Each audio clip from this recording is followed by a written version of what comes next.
Hey, a very good morning to you. Diagwit. August Fáilte Road Gideon Glór. Welcome to this programme, if it is a programme. Live stream, YouTube, looking at the newspapers. How you doing? You alright?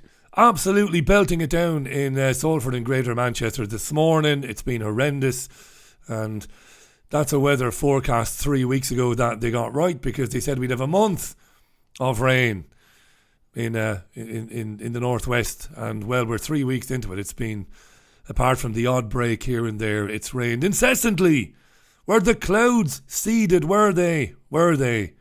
Is this some sort of weather manipulation? Is it? I don't know. Is the capability there? Yes, it certainly is.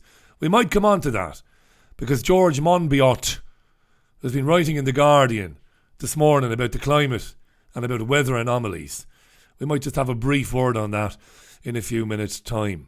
I am Richie Allen, by the way, and I'm in good form. I got soaked into the skin in the park this morning with the dog. And then you have all that old coming back to the house and having to not only dry off said dog, but clean mud off said dog as well, and all of that. This is the winter, I suppose. Yeah. Right, if you're on the live chat, how you doing? I'll read a few messages from the live chat in a few minutes' time.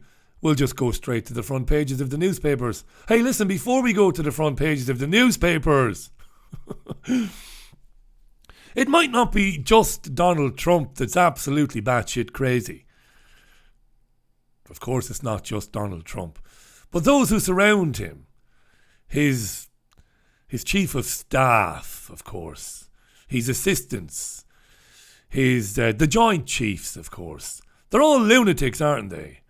Because Charlotte and Tim, the parents of young Harry Dunn, whom was killed in a motorcycle accident a few weeks ago, 7 weeks ago, and we now know that he was killed because an American woman married to an American diplomat was driving on the wrong side of the road. She didn't mean to kill him, but she hit him and he died very shortly thereafter.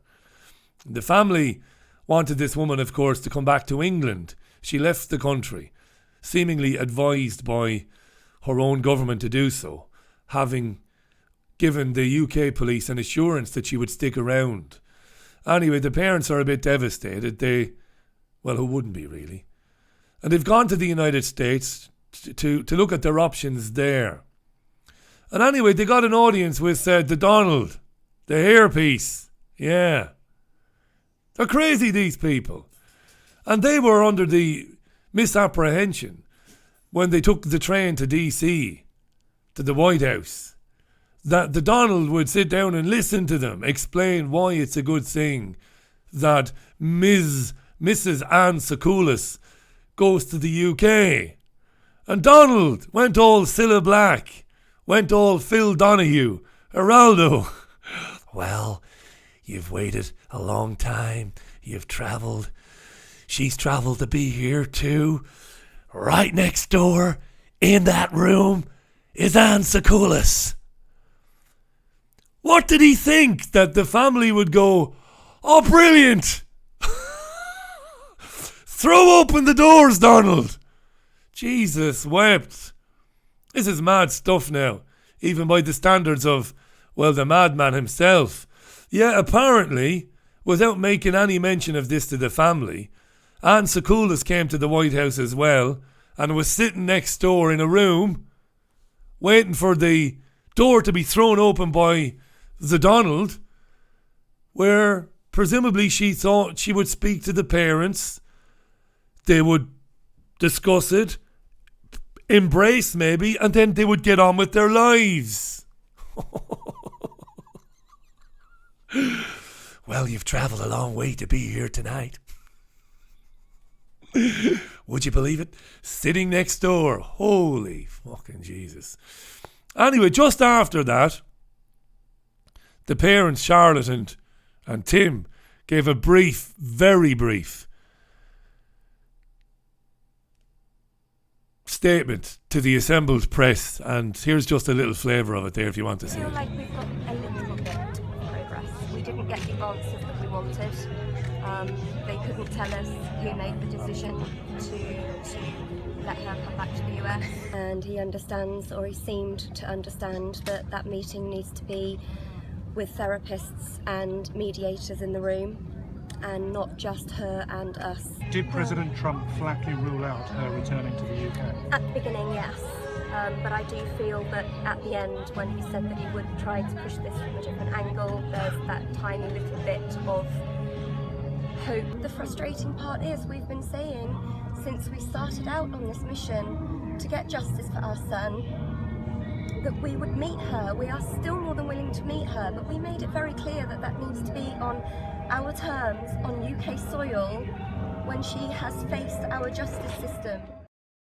Yeah, you thought you were coming to see the White House tonight? Mad stuff, huh?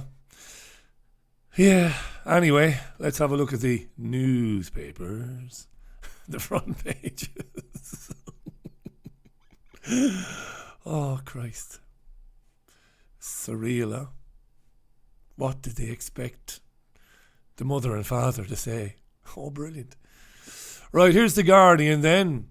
Johnson close to a Brexit deal, now he has to sell it. Well, you see, again, this depends on who you believe this morning, right? This depends on who you believe. Because the papers have got every different type of story this morning. Some of them saying they're very close to a deal. Now, hang on. The same newspaper said yesterday that they had to have a deal by close of business last night in order to package it up and bring it to the EU summit tomorrow and Friday. And that it had to be basically agreed last night. The text had to be agreed. But apparently it hasn't been. And they go into today looking to find common ground and sign off on this before bringing it to Brussels, as I said. And then, if it gets signed off by the other European Union countries, bringing it to Parliament on Saturday. So it's hard to know what's going on here. But that's the Guardian's take on it, okay? The papers are still today, by the way, full of the England-Bulgaria match and all the racism. It's all going on as well today. That's the Guardian. Quickly into the Telegraph then. Johnson prepares to unveil Brexit deal. Again, mixed noises here, mixed messages even.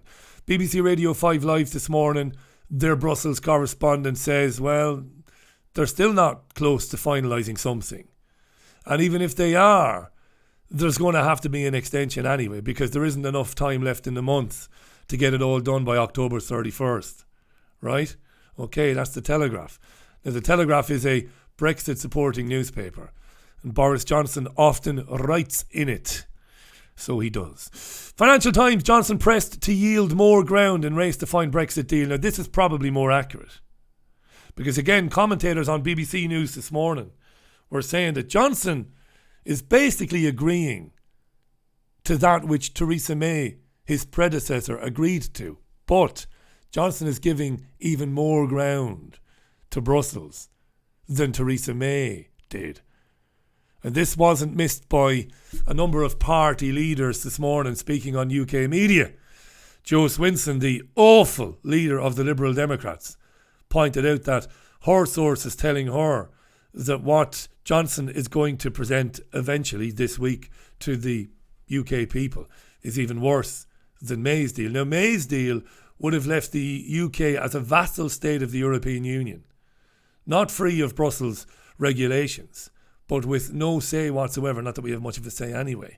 So Johnson is going to come back with May's deal, but worse, is what people are saying. And I think that's probably accurate, okay? Meaning it should have no chance of clearing the Commons on Saturday. That's the Financial Times. The Times! Johnson hit by prospect of no Brexit until 2020. This is what I said a second ago, is that even if there is an agreement reached between the UK's negotiating team and Brussels' negotiating team, there's not enough time anyway. And that an extension is going to be imposed on Johnson by the European Union. It's all a load of bollocks. I'm tired of telling you. So there you go. That's the Times. What's in the Express newspaper this morning? PM, I'll strike a deal that is best for Britain. You got the What are they? Are they the Gloucesters, is it? Is that the Duke and Duchess of Gloucester? Is that what they're called? William, is it, and Kate? They're in Pakistan at the moment. Yeah, they are. And Julie Andrews is in the papers this morning.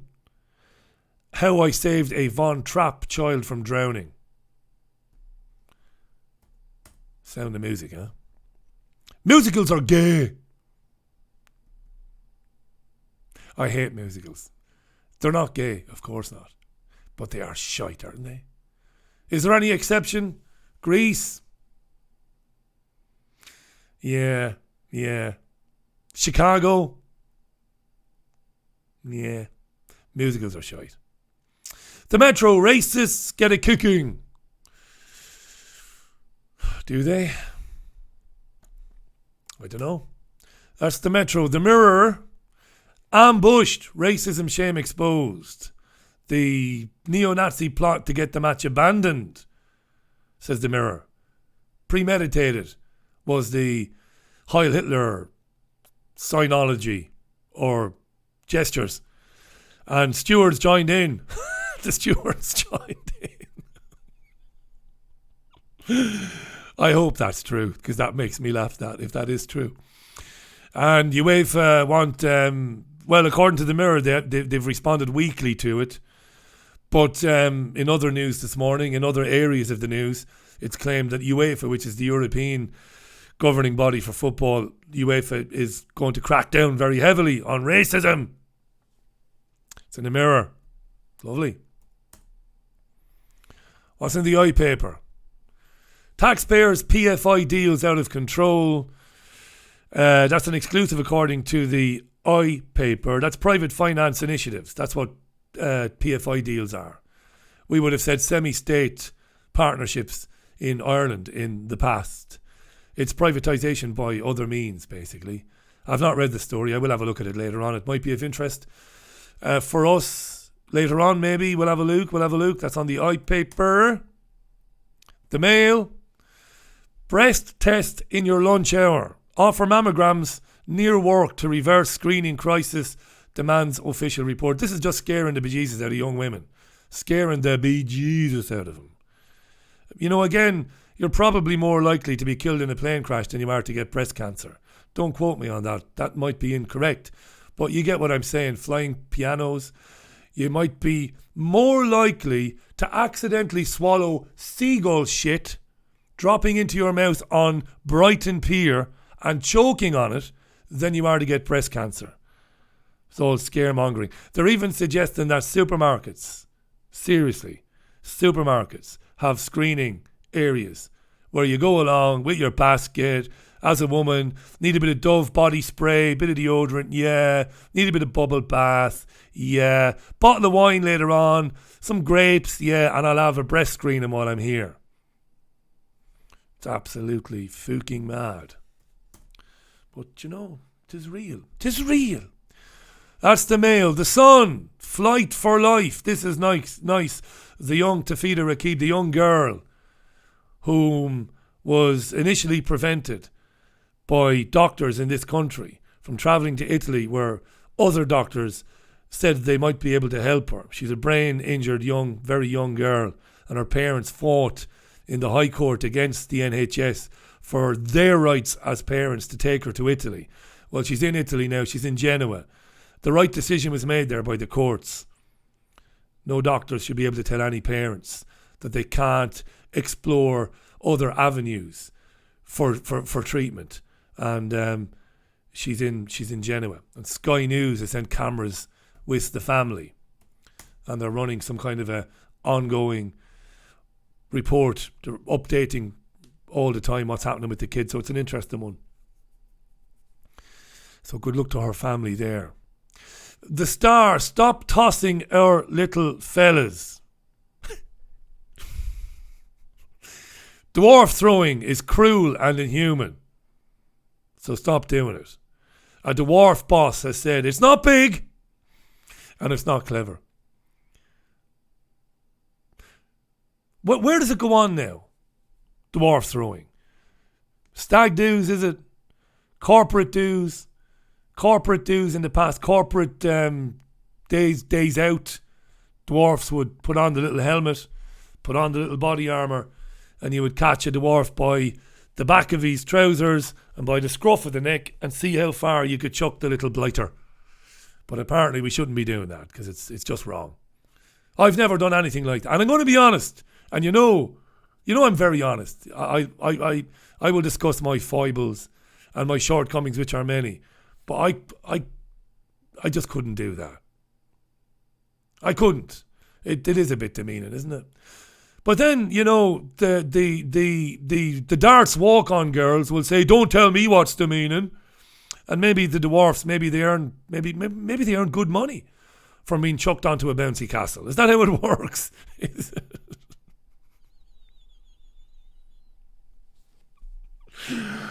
Oh, you take a good run and you throw the dwarf as far as you can. We shouldn't be doing it though. All right. Good.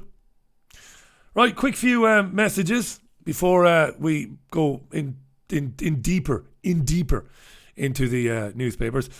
Good morning to my friends in Donegal, to Patricia, to Jesus, to Julie Walters, who saw the real Julie Walters in Primark in Plymouth yesterday. I don't believe it for a minute. There's no way that national treasure Julie Walters shops in Primark. I wouldn't shop in Primark. Hi to Richard Scratcher. Hi Dick.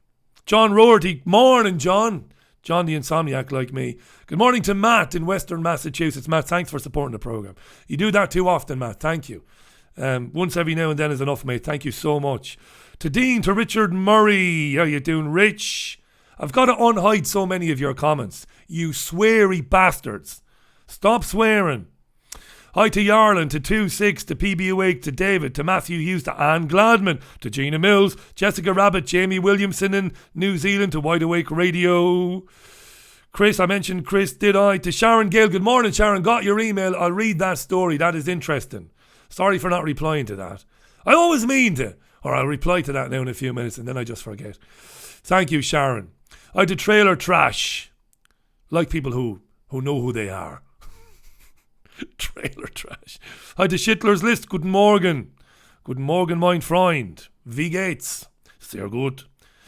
O'Brien, how you doing from Wexford? O'Brien in Wexford. John Flynn, how you doing, John? LUFC Leeds United. Fouling up my life chat. Leeds. Dirty Leeds. Because we all ate Leeds scum. We all ate Leeds scum. We all ate Leeds scum. Hi to Kimiko. Lovely. I crap bigger than you. Right, Sean Mack, James Gates, Ersatz. I'm going to quickly move on now. Mike Rocock. How you doing, Mike? It's a great surname, Mike. Rocock. Brilliant. Marvellous. Good stuff. To those of you listening to this later on Podomatic, I know you can't see any of this. I'm sorry. Jim Bob Jr., Scotty Bolton, Venus Rising. Martin Ellen. How you doing, Martin? Lovely. Lovely. Move on. Threat to Glumberg. Brian Little. Good morning, black and white boy. I am handsome. Nothing wrong with your eyesight. Thank you very much. Good job. Right, Charlotte Binns. Morning, Charlotte. The poor dwarves, eh? Nick Farrell. How you doing, Nick? Would you throw a dwarf, would you? Andy Fowles. How you doing, Andy? Maureen McAleer. Morning, Maureen. To Nolan Dalby. How you doing, Nolan? First time commenting, by the way. There you are. Simon the Bomb. We all ate Leeds scum. We all ate Leeds scum. We don't. Don't know why we sing that. But we do. And we sing it with gusto. With vigour. But it's been so long since we played Leeds. I can't even remember. Can't remember the last time. I think the last time we played Leeds, you knocked us out of the FA Cup, didn't you? That'd be Manchester United, by the way. Dirty Leeds. Now, Sky News is well aware that its viewers are fed up with Brexit, so today it launches a new No Brexit news channel. From 5 o'clock today, and every day between 5 and 10 on channel 523, No Brexit channel. So if you want to watch news, first of all, don't watch Sky because you won't get any fucking news. You just get propaganda and lies and spin. But if you want to watch what claims to be news, but you don't want to hear any more about the European Union or Brexit, get on to Sky 523 from 5 o'clock today. From 5 o'clock, there it is, new pop-up channel. It's a pop-up channel. And there'll be no Brexit on it. There it is. And they have a little poll there about how the people are pissed right off of Brexit. Of course they are. Yeah. There you are. Just a little aside there. Talked to you about the fact that the horrendous racism in the Bulgaria match, which has caused untold hurt and misery for people everywhere. It's in the papers again today. And, well, the England players will be offered counselling. Going to be offered counselling. They should run an ad, shouldn't they, on the telly? Were you affected by the events of the England-Bulgaria match on Monday night? Call 072 306 5272 122235 and talk to one of our counsellors now. Were you adversely affected by it? So they're offering counselling to the England lads. They did all right. They won the game 6-0. We'll just move on from that, I think. Counselling, yeah, let's have some counselling. Love the Times, good stuff. I don't love it, but there's some good stuff in there today, and in the Daily Mail, by the way. We're going to have to bring back home the dirty, rotten terrorists! The jihadis! They're going to have to come home, because Turkey's intervention now in North Syria is risking unleashing all of those lunatic head choppers out of the camps. And Dominic Raab, the Foreign Secretary, is saying, well, to protect everybody, we better bring him home and put him on trial here. And they have loads of children as well. They found plenty of time for shagging, didn't they?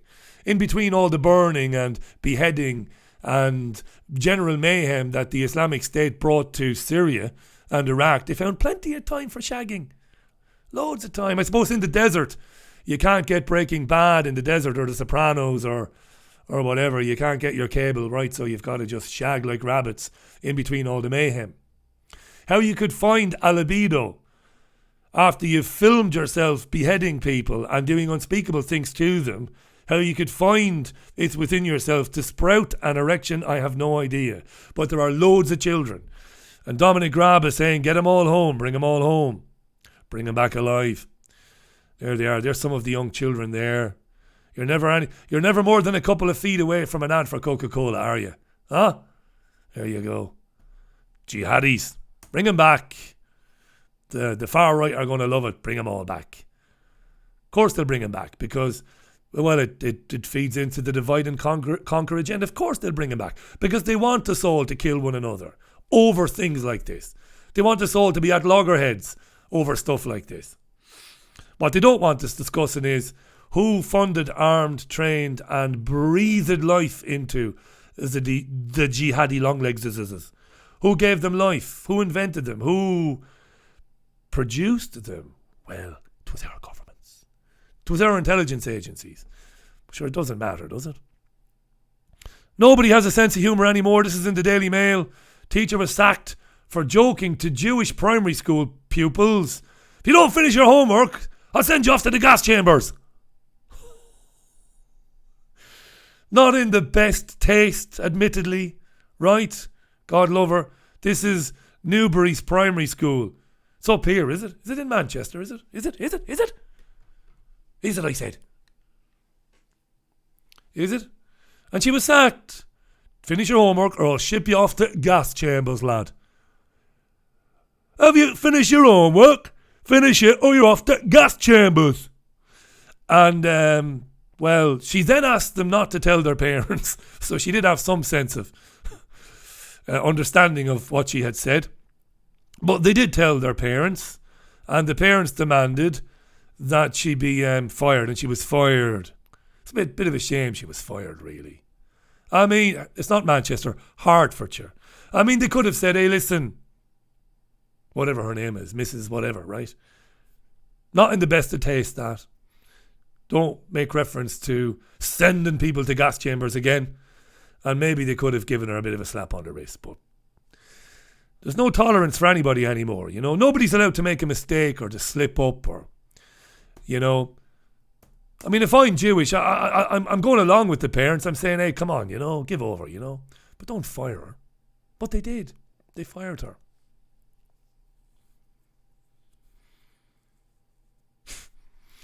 Jesus, huh? Speaking of Manchester, we have, I think, exceeded our quota of snowflakes in the city. And we are looking now to rehome snowflakes, to send them to other parts of the country where there might be a shortage of snowflakes. Sadly, this great, great city, this great bastion of real socialism, going back over the centuries, this city that stood for the emancipation of and the abolition of slavery in America, this great city, this city of Greater Manchester, where debate was always robust, there were no such thing as hurt feelings, where nobody was banned, this great city. Now we're full of fucking snowflakes. Like this fuckwit here, Sarah Khan, this arsehole on the left-hand side of this picture. Look at the fucking state of her. Look at her. This Egypt. Fucking Students' Union. They're going to put a statue of Gandhi outside Manchester Cathedral.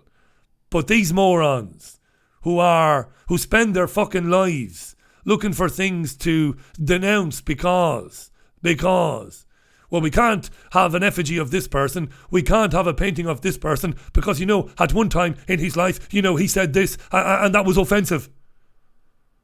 Gandhi was guilty of anti-black racism because of things he said about Africa. And he was complicit in colonialism in Africa. So we can't have the fucking statue, says this fucking Egypt over there. Look at her. Fuckwit. I tweeted her about a year ago and said, come on the radio programme. You know what she did? She blocked me. How you doing? I disagree with your stance on these issues. Love to have you on the Richie Allen radio show. Block. With a capital W. These people. Why do I despise them so much? Well, it's not really because of them.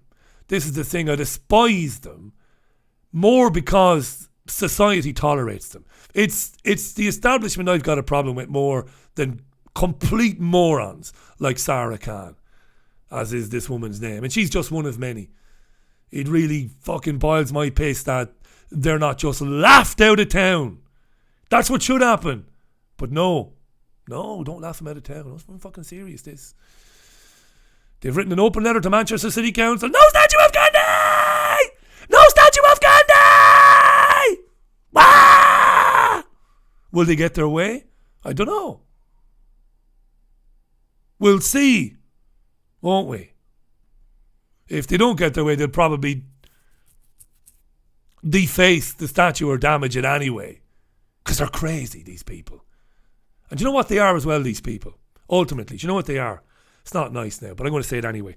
They are useless. They are fucking useless. They have no use to anybody, to society, to their community. They are fucking useless. Non-entities, these people. But increasingly, you are confronted by them and they are given a platform to vomit forth their bollocks, perpetual bollocks, and their hurt feelings. You fucking fools. Sarah Khan. Gandhi. Lots you can learn about Gandhi and non-violent civil disobedience and how it works. Let me tell you. What else have I got for you? Sad fishing came up, didn't it? Sad fishing. Where celebrities looking for a bit of attention go on social media and talk about how sad they are and how their mental health and all of that. Lewis Hamilton is at it now. He sparked concern with a social media post stating, I feel like giving up on everything. But then he deleted it. Presumably somebody said to him, Lewis, that looks a bit like sand fishing. You fucking idiot. Delete your tweet. And he deleted it. Oh, I'm going to take a moment away to gather my thoughts. Thank you to those of you who do give a damn about the world, said Lewis Hamilton, 5-time Formula 1 drivers champion, but a complete arsehole. I mean, he is, even before this. Absolute arsehole. Hamilton is glaring proof of what happens to a human being when he is surrounded by people. We've often seen this in Hollywood stars.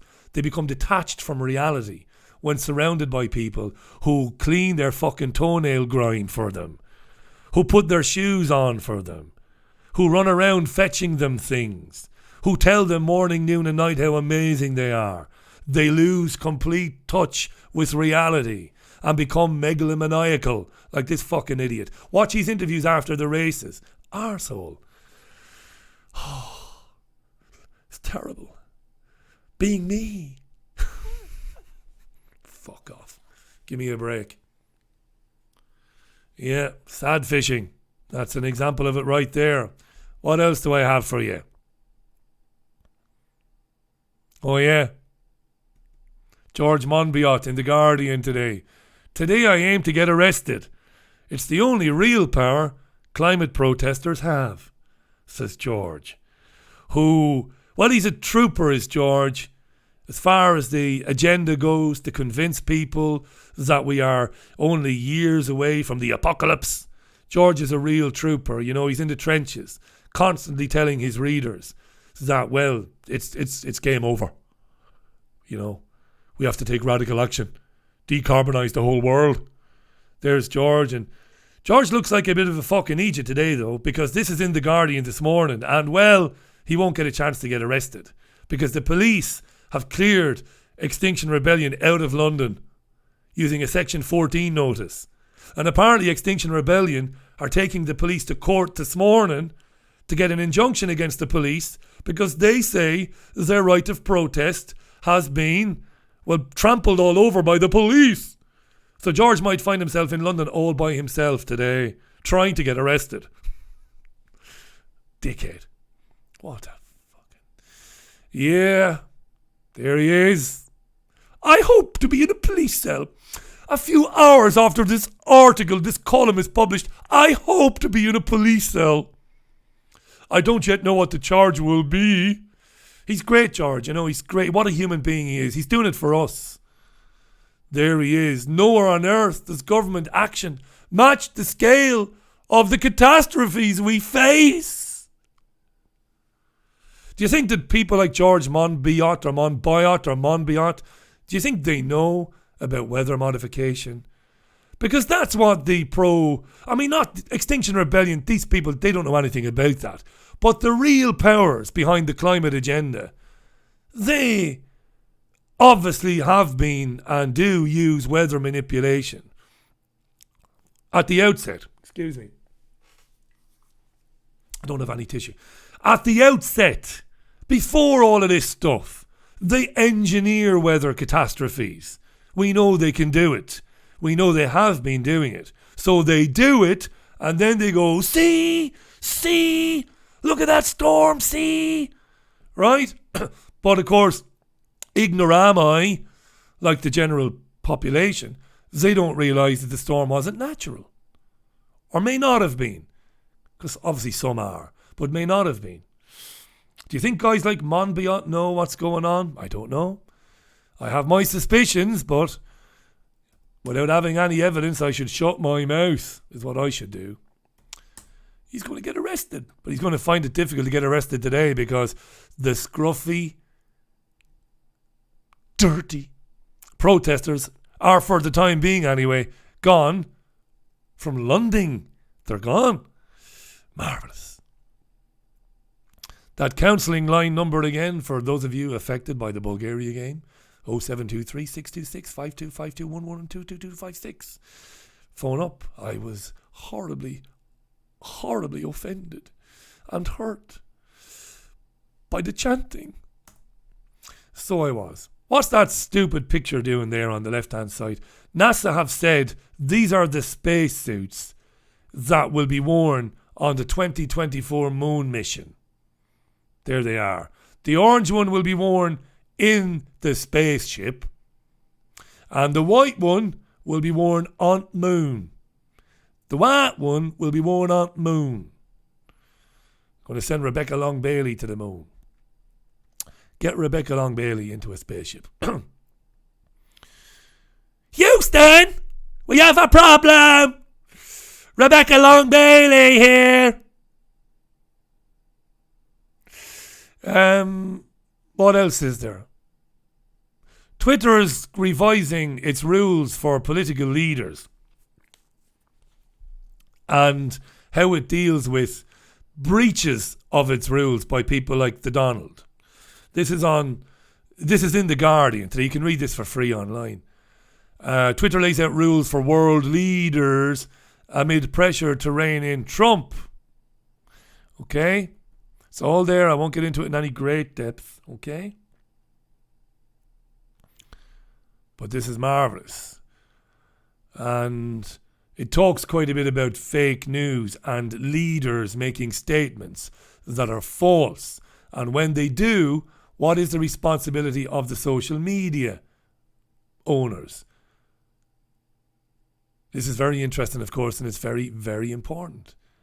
When somebody says, oh, Trump has tweeted, got to delete that because it isn't true. Who gets to decide what is true and what isn't true? Who becomes the arbiter? This is where we're all going. 6 minutes past 10. Yeah, what else have I got for you? Oh, speaking of Extinction Rebellion, I was joking on the radio show the other night about how these people are being treated very seriously. And I said, well, they're no different than, didn't I say this on the radio show? They're no different than, for example, people who dig holes in the desert and get a load of Campbell's soup and Campbell's meatballs and flashlights and stuff, right? And dried food and bury themselves because they read in the Bible, because it's all in the Bible. They read in the Bible that, well, they read from the Bible, they interpret the Bible to mean that we're going to die in a year's time. So they dig a hole. Doomsday cult. And I said, well, Extinction Rebellion has got all the hallmarks of the insanity of the Doomsday cults. Well, there is a Doomsday cult story in The Guardian today which makes me laugh. Six freed after years living in Dutch cellar waiting for the end of time. A family have been living underground in Holland for a number of years waiting for the end of the world. And one of the sons staggered up from the cellar, went to a pub, had a few beers and said, yeah, we've been waiting for the end of the world for 6 years. 6 fucking years. Oh, be Jesus. Yeah, that's your Extinction Rebellion right there. It's the same thing. Except they're not going underground, sadly. Be nice if they would. Just piss off underground, wouldn't it? Yeah. Before I do the final story, let me read a few more comments there. Apparently Jesus loves me. Jesus knows me. Does he? I'm sure he knows me. Does he love me? That's another. How did David Bramble? Lovely. David Bramble, I don't know who David Bramble is. Frequency of adverse weather events have actually fallen, so both you and the smug Biot are both ignorant farcars, says David Bramble. Thank you, David. I won't comment on that. Jason Nocton. How you doing, Jason? Who says, you can't get these wonderful wide-ranging monologues anywhere else. There's nothing fucking wonderful about this, Jason, and I fish for compliments not, my friend. This is absolute shite, but hey, look, what else would we be doing? All I would be doing is researching for the radio programme, which I should be doing. So there you go. Thanks so much for all the comments that came in. I'm going to do one final story because it's kind of interesting. Just one final story today. It's in the Daily Mail. Well, I've got two actually. Got two final stories. This one, family of teenager who took her own life reveal she was racially abused by adults around the clock. That's a direct quote. And they blame the toxic environment of modern Ireland. This is an Irish story about a young woman called Mia ONeill, who was a teenager who committed suicide back in September. And it's alleged that she was racially abused and that led to a deterioration in her mental well-being, which ultimately led to her committing suicide. Her family have created a trust and they're devastated. A lot of Irish people will be very interested in this story, I think, this morning. And I'm sure the Irish talk radio shows this morning will be covering this. The girl was from Limerick, mixed race background, abused around the clock apparently by adults tormenting her on social media rather than people her own age. And her uncle said there is a toxic environment in Ireland and racial abuse even is there, and it's terrible. And it goes on to show pictures of the girl. They say when we look at the world and the way it's constructed right now, it's the most poisonous vacuum any young person can grow up in.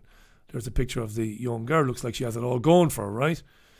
Young girl, she wanted to be a makeup artist. More on the story. And this is what's interesting with respect to any family coming to terms with the death. I mean, I was very close to a family in Ireland many years ago who had to deal with a suicide in the family of a young boy. There's nothing fucking worse than that, believe me. The Mail says Ireland has become increasingly diverse in the last 20 years. And this is quite staggering, this. And when I was working for WLR-FM in Ireland in the late 90s, very early 2000s, I was keenly aware of an influx of asylum seekers into Waterford, into Tramore, very famous seaside town in Waterford, and in other parts of the county. And I was very keenly aware as a talk radio producer at the time of a reaction in the community to the influx of asylum seekers. A reaction. You know, there were those who said, right, we've got to do our bit. And there were those who said, you know, this is going to change the dynamic of the town and it's going to change the way we live, and we're not too thrilled about it. And those debates were conducted on the radio show that I produced, and those debates weren't full of the vitriolic virtue signal name calling that we have now. There wasn't much. There weren't many accusations of racism back then. The debate was held on our radio show and was conducted, I think, kind of in an intellectual way, I think. But look at the statistics there, they're very interesting. As of 2016, so that's 3 years ago. Was that the last census? It must have been the last census in Ireland. There were over 500,000 non-Irish nationals living in the country, and that made up over 11.5% of the population. That's staggering, that. It's a lot, isn't it? It's a lot. The highest numbers in Dublin and Cork. Dublin and Cork are Ireland's two biggest cities. Cork is the biggest county, I think. Is it? I think so. Is it Cork? Jesus, I should know that, shouldn't I?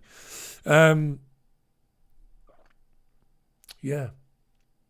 And the figures do not take into account people who have dual nationality. Imagine that. So the figures don't even count dual nationality citizens. But over 500,000, accounting for 11.6% of the 4.7 million population. That was in 2016. I'm sure it's grown by now. If you've listened to me long enough, you'll know that I take a very broad... I look at this from an angle that maybe a lot of people in the so-called independent media don't look at it from. I kind of eschew all discussion of racism. That's nonsense. It's ridiculous to call people who are concerned about this racist. To label them as racist or xenophobes is ridiculous. It's short-sighted, and it basically covers up a problem, because it is a problem in countries like Ireland. It is a problem. And we talk a lot on our radio programme why it is a problem and how it came to be a problem and who ultimately is behind it. And I implore, and still implore, people not to turn your ire, your anger on the immigrant or the asylum seeker. Don't do that. It's not their fault. They're no less of a human being than you are. Their presence is causing problems socially and economically, no doubt, but it's not their fault. And that's important to remember always. And never to fall into the trap of us versus them. We're all on this planet together. We're all the creation of something. We're all the same, regardless of what we look like, regardless of what we think, regardless of our culture, which might be different. We're ultimately all the same. Flesh and blood, a brain, a pair of lungs, kidneys, testes, or a vagina, or whatever, is what I say. And I don't virtue signal on the point. I accept the problems caused by this migration agenda and the weaponization of migration. It's very interesting, this. Those are startling figures for people.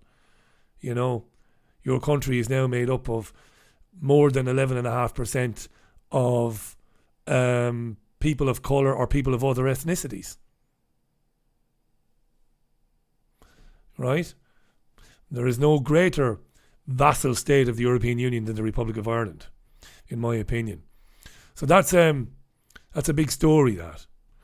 And what's interesting is the Mail goes on to say that Mia, and God love this girl and her family, coming to terms with that despite the claims that racist bullying by adults led to her suicide, the story goes on to state that she had battled with something called an emotional regulation disorder and mental health problems since she was 12, which kind of flies in the face of the earlier text of the story, which suggested that Irish racist adults drove this young girl to kill herself.